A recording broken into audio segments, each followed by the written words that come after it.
Shalom, selamat hari Minggu, saudaraku yang terkasih di dalam Kristus Yesus.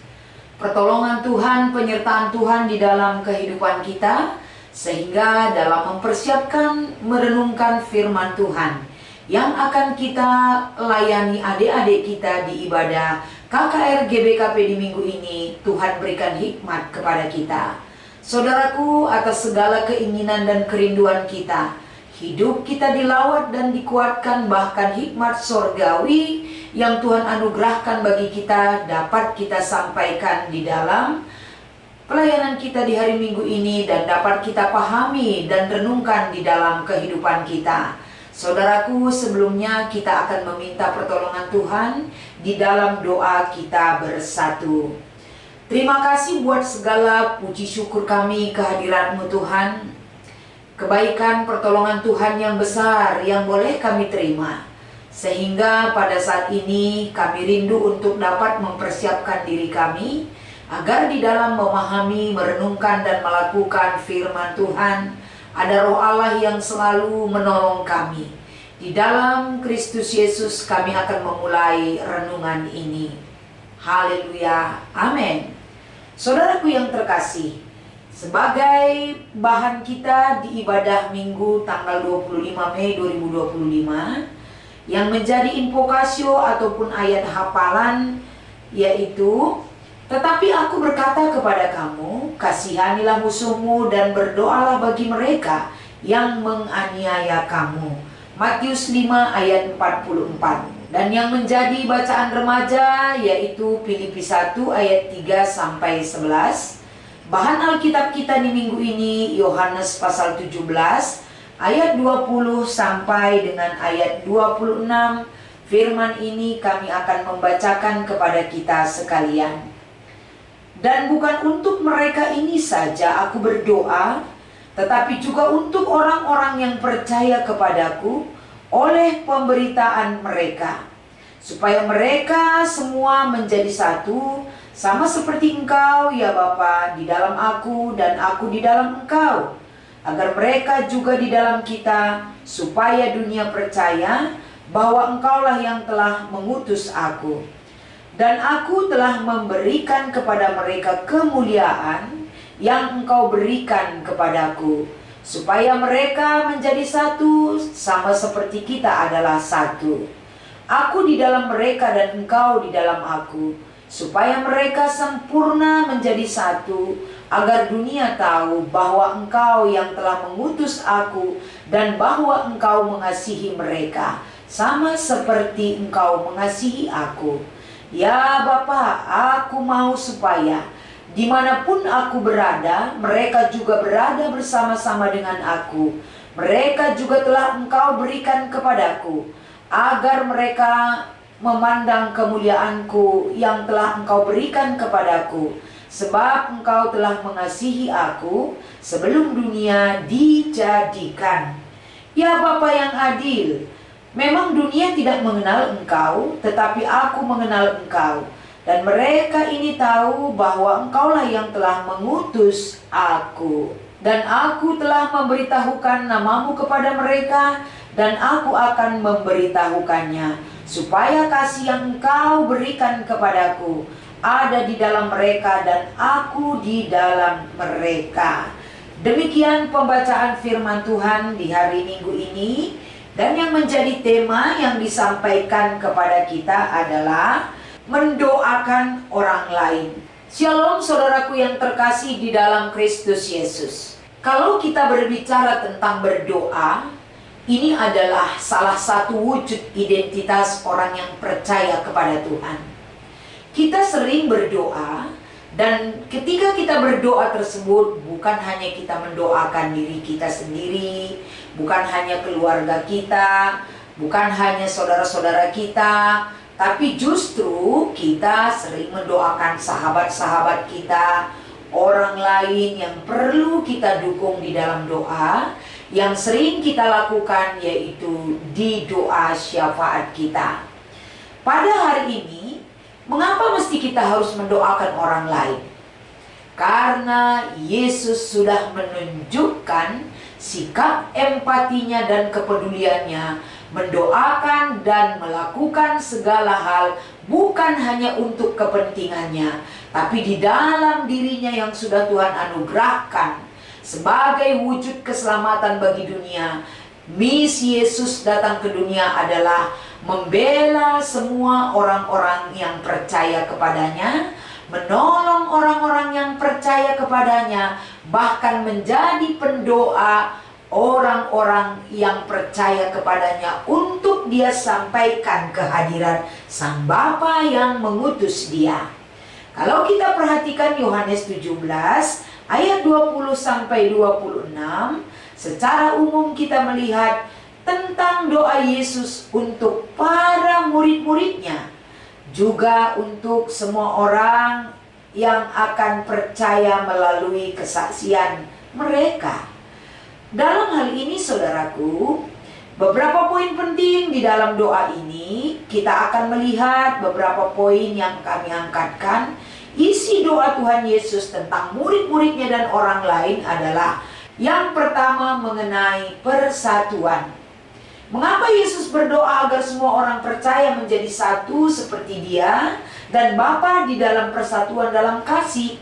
Karena di dalam persatuan yang utuh, relasi yang utuh antara Yesus dan Bapa Sang Pengutus Dia, sebagaimana kita bersatu di dalam Kristus, sebagaimana kita juga dibawa ke hadirat Tuhan yang mengutus Dia, agar persatuan itu membawa kita hidup dalam keselamatan dan memahami dan mengimani karya keselamatan yang Yesus lakukan atas misi Allah di dalam dirinya.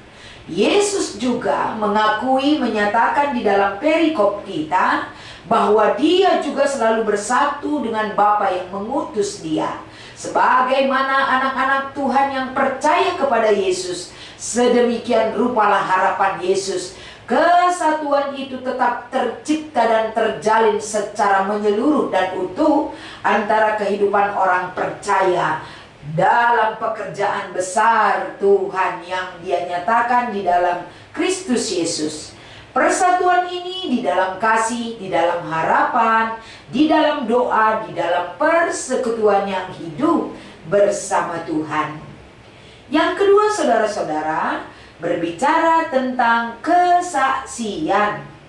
Ternyata kita melihat bahwa bagaimanapun kuatnya persatuan, bukan hanya persatuan itu kita diamkan, kita rasakan sendiri, tapi butuh disaksikan.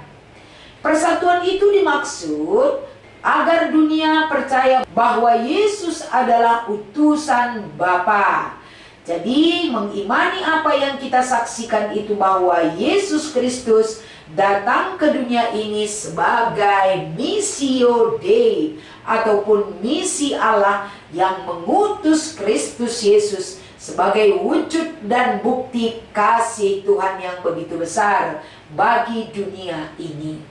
Sehingga karena begitu besar kasih Allah kepada dunia ini, Yesus dianugerahkan sebagai anak tunggal Allah, sebagai bukti bagaimana Dia ada untuk kita yang ada di dunia. Sebagaimana Yesus menyaksikan, Yesus juga tetap ada bersama Sang Pengutus hidupnya, yaitu Bapa kita yang baik dan yang kekal. Yang ketiga saudaraku, kita berbicara tentang kekudusan. Bagaimana Yesus berdoa agar murid-muridnya juga tetap menjaga kekudusan di dalam hidupnya. Yang namanya kita tetap bersatu dengan anak tunggal Allah, kita harus menunjukkan citra Allah itu di dalam diri kita. Salah satunya adalah menjaga kekudusan hidup, baik dalam pikiran kita, dalam perbuatan kita, dan dalam segala pola kehidupan kita sehari-hari. Semua itu menunjukkan kekudusan Allah yang memang Dia kudus adanya, tak bernoda dan tak bercela. Demikianlah gambaran kekudusan yang boleh kita ikutkan di dalam mengikut anak Allah yang Dia berikan bagi kita. Dan selanjutnya kita berbicara tentang perlindungan seperti doa Yesus. Yesus berdoa agar Bapa melindungi mereka dari penguasa jahat dunia. Kita juga sebagai anak-anak Tuhan, sebagaimana Yesus mendoakan para muridnya, Yesus juga berharap agar kita di dalam doa dan penyerahan kita kepada Tuhan, kita dibebaskan dari roh-roh jahat yang ada di dunia ini. Isi doa Yesus yang berikutnya yaitu berbicara tentang sukacita. Yesus berdoa agar murid-muridnya memiliki sukacita yang penuh dan luar biasa di dalam Kristus. Karena sukacita di dalam Kristus tidak akan bisa lekang oleh waktu. Karena sukacita di dalam Kristus dibarengi dengan pengenalan dan pengharapan yang benar akan pekerjaan Kristus di dalam kehidupan kita. Selanjutnya, isi doa Yesus yaitu hidup di dalam kasih. Allah menunjukkan kasih-Nya kepada dunia ini melalui kehadiran Yesus Kristus.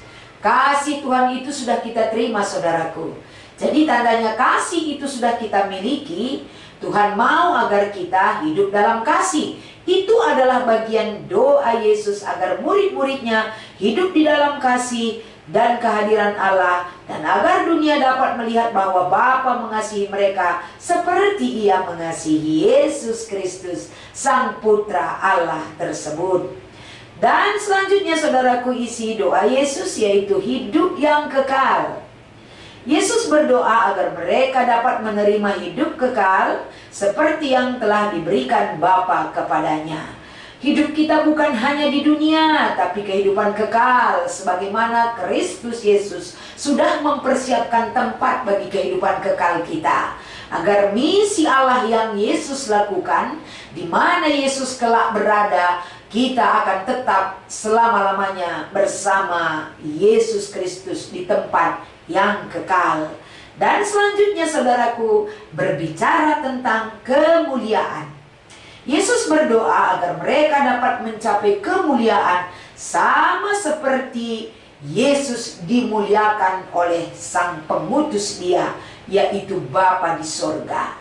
Dengan kata lain, kita melihat doa Yesus ini menekankan pentingnya ada persatuan, ada kesaksian, ada kekudusan, ada perlindungan, ada sukacita, ada kasih, dan ada hidup yang kekal.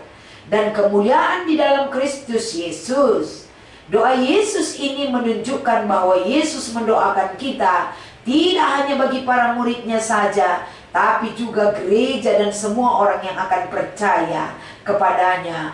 Untuk menggapai masa depan dalam kemuliaan Tuhan kita, kita harus selalu mengimani pekerjaan dan doa Yesus itu menunjukkan pengharapan dan kekuatan iman kita kepada Tuhan.